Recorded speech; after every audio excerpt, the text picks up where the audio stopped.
Hey everyone, welcome back to our YouTube channel. So friends, इस video में आज हम करने जा रहे हैं आपका रीजनिंग का जो नेक्स्ट टॉपिक है, जिसका नाम है ड्राइंग इन्फ्रेंसेस। जी हाँ दोस्तों, ड्राइंग इन्फ्रेंसेस, फिर उसके बाद मैचिंग और इंडेक्सेस वाला करेंगे हम आराम आराम से, क्योंकि जैसा कि आप सभी को पता है, हमने अब 17 जुलाई को आपका टेस्ट रखा है रीजनिंग का BLW के लिए।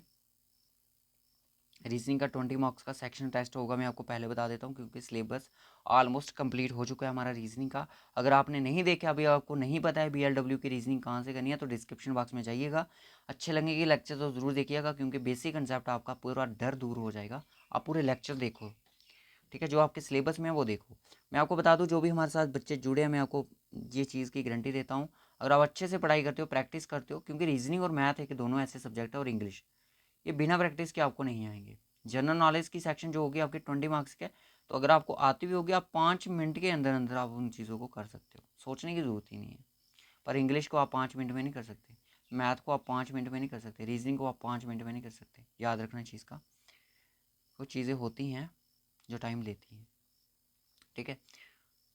जनरल नॉलेज आपको सिर्फ पढ़ने से, थोड़ा बहुत फोकस करने से आ जाएगी, पर रीजनिंग, मैथ और इंग्लिश, ठीक है, ये आपको विदाउट प्रैक्टिस नहीं आएंगी, बिना प्रैक्टिस के नहीं आएंगी आपको ये चीज़ें। इसलिए ड्राइंग इन्फ्रेंसेस क्या होता है, यहाँ पे कोई ड्राइंग नहीं होती है जहाँ हमने कोई ऐसी ड्राइंग है, उसको जोड़ना है ऐसे करके, फिर ऐसे करके जोड़ना है और बताना है कितने ट्राइंगल है इसमें। ऐसा कुछ नहीं होगा इसमें, ठीक है, ऐसा इसमें कुछ भी नहीं है। ये एक आपका, मैं आपको बता दूँ, जैसे आपका टॉपिक होता है ना, स्टेटमेंट एंड कंक्लूजन, बस उसी तरह से है। मुझे नहीं लगता JKSS भी आपको इसमें से क्वेश्चन पूछेगा।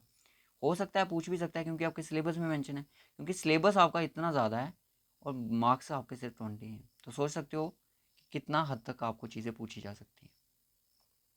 बाकी ये मत सोचना कोडिंग डिकोडिंग नहीं करनी है, कोडिंग डिकोडिंग पढ़ के जाना, क्योंकि जनरल इंटेलिजेंसी और रीजनिंग का जो मेन टॉपिक होता है, लॉजिकल और मेंटल में अगर आपकी चीज़ें पूछी जाएँ, तो आपसे ब्लड रिलेशन डायरेक्शन टेस्ट और आपका ब्लड रिलेशन डायरेक्शन टेस्ट है, और कोडिंग डिकोडिंग और चाइनीज़ कोडिंग डिकोडिंग ज़रूर पढ़ लेना। ये 2-3 टॉपिक है जो एडिशनल्स होते हैं, इनको पढ़ लेना। हाँ, इसमें क्या होता है ड्राइंग इन्फ्रेंसेस में, ड्राइंग इन्फ्रेंसेस में आपको एक, मैं आपको बता दूँ, स्टेटमेंट दी जाएगी और आपको अजम्पशन दी जाएंगी। स्टेटमेंट दी जाएंगी और अजम्पशन दे दी जाएंगी। क्वेश्चन में भी आपको करवाऊंगा, होमवर्क के लिए भी क्वेश्चन दूंगा, जैसे कि हम बोलते हैं ना कि एग्जाम्पल के लिए बोलते हैं, वैसे ऐसे क्वेश्चन आएंगे नहीं आपको, क्योंकि वो आपके उसमें ही होते हैं, साइलोगिज्म में। अगर मैं बोलूँ ऑल ARB, ऑल ARB, ठीक है, ये मैंने बोल दिया। अजम्पशन क्या करेगा इसकी,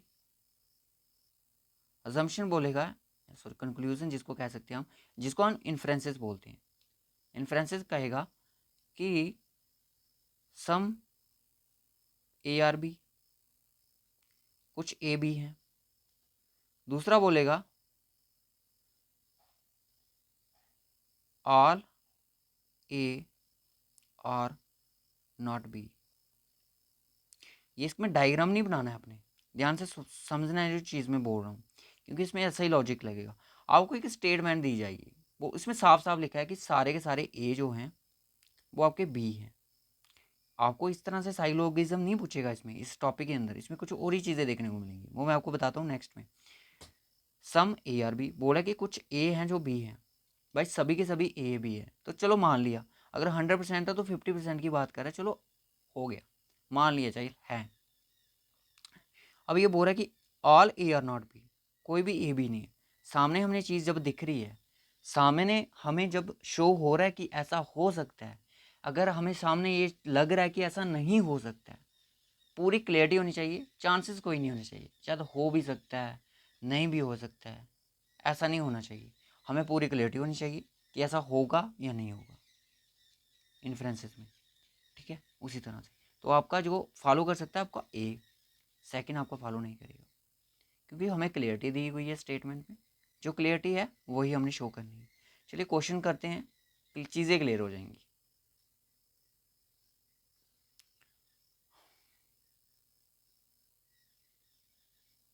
ड्राइंग इन्फ्लुएंसेस लिखना था, मैंने एंड लिख दिया ना, वो नहीं लिखना है। चैनल पे अगर अभी तक न्यू हो तो चैनल को जल्दी से सब्सक्राइब कर लो, क्योंकि रीजनिंग का इससे बेस्ट कोर्स आपको नहीं मिलेगा, वो भी फ्री ऑफ कॉस्ट। चीज़ें हम सीखेंगे, अच्छे से सीखेंगे। अब यहाँ पे ध्यान से देखिएगा,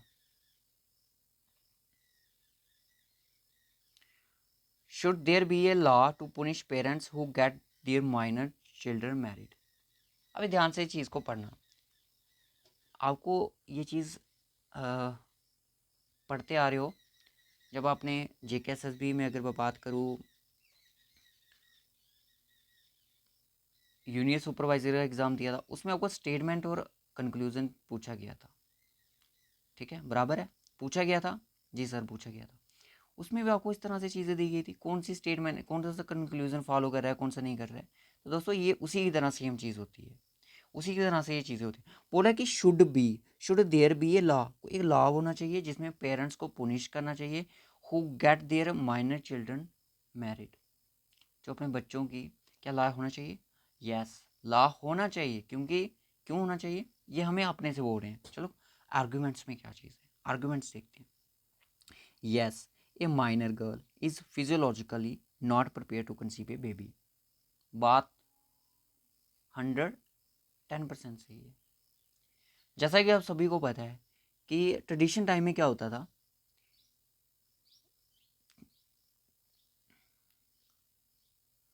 बच्चों की स्टार्टिंग में ही शादी करवा दी जाती थी, ठीक है, छोटी एज में ही, यानी कि 12 साल की एज में, 10-11 साल की एज में। तो इस एज में वो उनको मतलब कि इस सिचुएशन में ये बेबी कंसीव करना एक मतलब कि वो प्रिपेयर नहीं होते थे, मतलब कि फिजिकोलॉजिकली उनकी फिजिक अच्छी फिट नहीं होती थी, मतलब एक उनका मतलब कि बॉडी होती है ना एक कंसीव करने के लिए, पूरी टोटली फिट नहीं होती थी। पर फिर भी उस टाइम ये हो जाता था, तो जिसमें जो मतलब कि उनकी शादी हो जाती थी, उनको बहुत सारी ऐसे बीमारियां उनको फेस करनी पड़ती थी, ठीक है ना। आज भी ये सिस्टम है। आजकल मैरिज की एज 18 से, अब आपको जैसे कि पता है 21 कर दी गई है गर्ल्स की, ठीक है, बॉयज़ की 23 कर दी गई है। बट फिर भी हमारे अगर देखा जाए तो 18-19 में एज की बहुत सारी लड़कियों की शादी हो जाती है। बट फिर भी अगर बहुत देखा जाए तो इस एज में भी इनको शादी नहीं होनी चाहिए, क्योंकि ये भी कुछ अभी इनका अभी इस एज में तो ये बच्चे मैच्योर होते हैं, ठीक है ना। तो देखा जाए इस चीज़ को। अब दूसरी एग्रीमेंट क्या कहता है, no this is has been a custom. बोला कि ये ट्रेडिशन चलता आ रहा है, कस्टम है, पुराने टाइम का, काफ़ी सारी सेंचुरी से चलता आ रहा है। ये बेवकूफ़ी वाली बात है। अगर गवर्नमेंट लॉ बना रही है इस चीज़ के लिए, तो आप क्या बोलोगे, नहीं यार ये पुराने रीति रिवाज चल रहे हैं, हम इनको फॉलो करते रहेंगे, मतलब कि किसी की ज़िंदगी को दाव पे लगा के हम अपने कस्टम को फॉलो करेंगे? नहीं, ये कौन सा कस्टम है। तो अगर आपको लगता है कि ये स्ट्रांग है, तो आपको आर्गूमेंट यहाँ पे कौन सी स्ट्रांग लग रही है, मुझे तो फर्स्ट लग रही है, तो फर्स्ट ही इसका राइट ऑप्शन हो सकता है। फर्स्ट ही इसका राइट ऑप्शन है, आर्गूमेंट इज स्ट्रांग। यस, ये पूरी आपको, अगर आपने ये चीज़ पढ़ी है, आपने ये चीज़ दोनों पढ़ी, आपको इनमें से कौन सा बिल्कुल सही लगा? क्या आपको ये लग रहा है कि ऐसी शादी हो जानी चाहिए? काफ़ी सालों से प्रथा चलती आ रही। अब ये तो देख रहे हो 21st सेंचुरी चल रही है, ये चीज़ तो देखो कितना सारा लॉस होगा हमारा। ऐसी ऐसी डिजीज़ फेस करने को मिलेंगी बच्चों को जिनकी कभी कल्पना भी नहीं की होगी। अब यहाँ पे देखिए, are there any good politicians left in this world? बताइए ज़रा।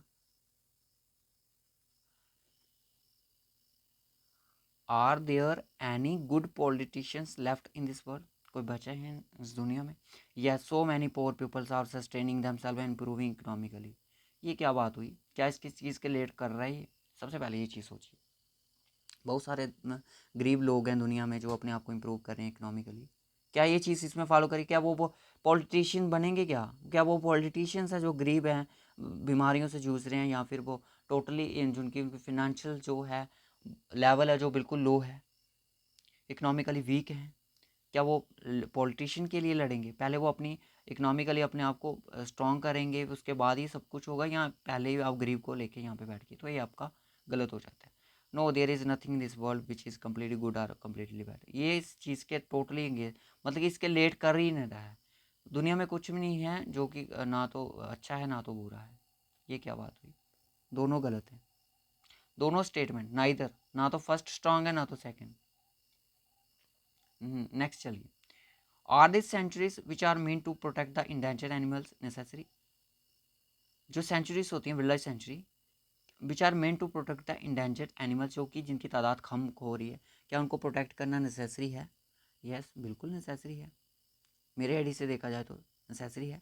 Yes, these are necessary as is of responsibility to conserve the environment and to provide a posterity with a better world to live in. अगर हमें दुनिया में रहना है तो environment को स्ट्रॉन्ग करने के लिए मतलब कि हमारे हमारे अंदर एक ह्यूमैनिटी होनी चाहिए, इंसानियत है, मोरल ड्यूटी हमारी एक इन चीज़ों को कंजर्व रखा चाहिए। फर्स्ट आर्गूमेंट तो मेरी यहाँ पे स्ट्रॉन्ग है। दूसरी, no this are a huge burden in our receding economy, क्या हमारी इकॉनमी में ये रिसीडिंग यानी कि हमारी इकॉनमी इनसे फॉल कर रही है? तो हमारे अगर देखा जाए तो ये हमारे ऊपर बर्डन भी है, हमारे ऊपर ये बर्डन भी है, क्योंकि हमें इनको कंजर्व करना पड़ रहा है। इन पे जो हमारा खर्चा वगैरह होता है इनको कंजर्व करने का, आज ये वाला पार्क बनाओ वाइल्ड लाइफ सेंचुरी को प्रोटेक्ट करने के लिए, ये करो वो करो, तो इससे भी हमारा मतलब कि काफ़ी बर्डन। अगर इकोनॉमिकली देखा जाए तो हमें लॉस है, इन्वायरमेंटली देखा जाए तो ये इनको कंजर्व करना हमारी एक मॉरल ड्यूटी है, मॉरल ड्यूटी हमारी बन जाती है। क्लियर है यहाँ तक?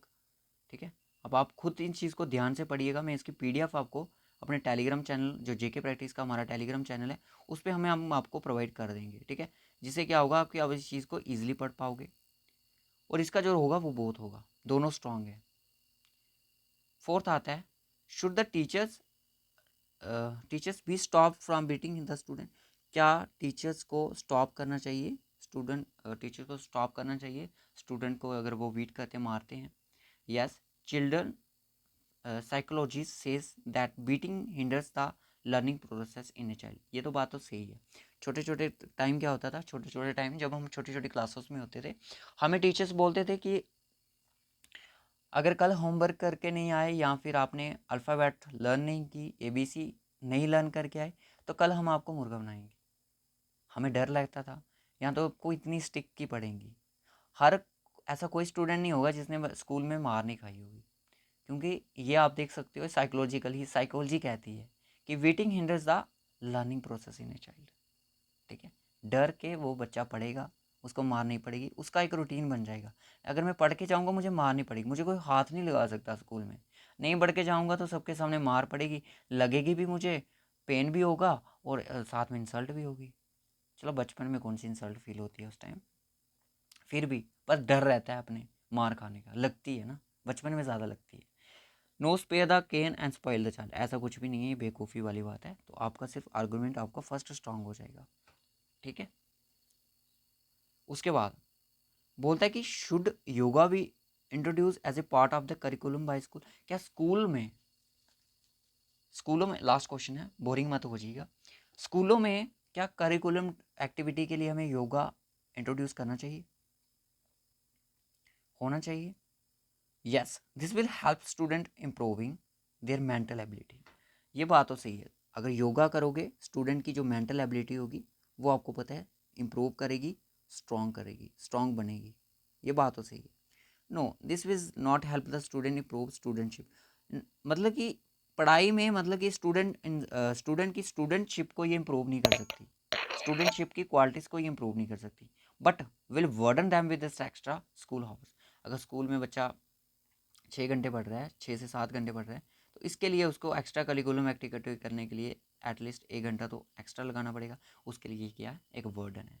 तो दोनों आर्गूमेंट यहाँ पे स्ट्रॉन्ग बन चुके हैं।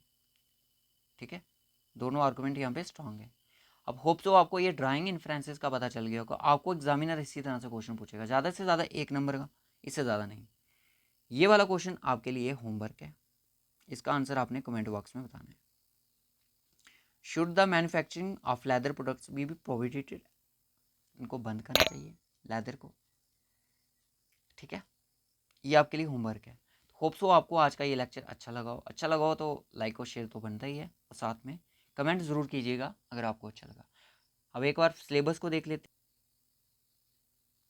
अब यहाँ पे देखिएगा, जनरल इंटेलिजेंसी और रीजनिंग का जो आपको पता है नंबर सीरीज हमारा आ चुका है, letter series, cementing series, speed, distance, time, statement, conclusion के अंडर भी ये चीज़ फॉलो कर सकती है। ठीक है, याद रखना, logical reasoning, mental reasoning, word building, numerical operation, semantic, ये सब कुछ हमारा हो चुका है। इसका टेस्ट भी हो चुका है 10 नंबर का। ठीक है, उसके बाद चलिए नेक्स्ट पे, सिंबॉलिक ऑपरेशन न्यूमेरिकल में मैंने आपको बता दिया था। अगर आपका P रिप्रेजेंट कर रहा है मल्टीप्लाई, तो बताइए 5P6 क्या होगा, बस इस तरह से होगा। ट्रेंड्स पढ़ लिया है, स्पेस ओरिएंटेशन, स्पेस विजुअलाइजेशन पढ़ लिया, बैंड डायग्राम, ड्राइंग इन्फ्लुएंसेस हमारा हो गया, इनको मैं punch hole pattern, folding unfolding, figure pattern, folding completion, ये हो गया। इंडेक्सिंग रहता है address, matching, date and matching city, बस ये पूरा हो चुका है। बस आपका इंडेक्स, एड्रेस मैचिंग, इंडेक्सिंग और आपका मैचिंग रहता है बस, और मैचिंग, बस ये 2 टॉपिक रहते हैं आपके रीजनिंग के। और ट्राई करेंगे इनको 17 जुलाई से पहले पहले कंप्लीट कर लिया जाए, ताकि आपका 17 जुलाई को आपका टेस्ट भी होने वाला है, section test free of cost होगा, यूट्यूब पे होगा। अभी आप जा सकते हो, जनरल नॉलेज की पूरा डिस्क्रिप्शन बॉक्स में आपको कोर्स मिल जाएगा BLW का, तो जल्दी से जाओ, अपना टाइम सेट करो, क्योंकि 10 जुलाई को आपका टेस्ट होने वाला है जनरल नॉलेज का।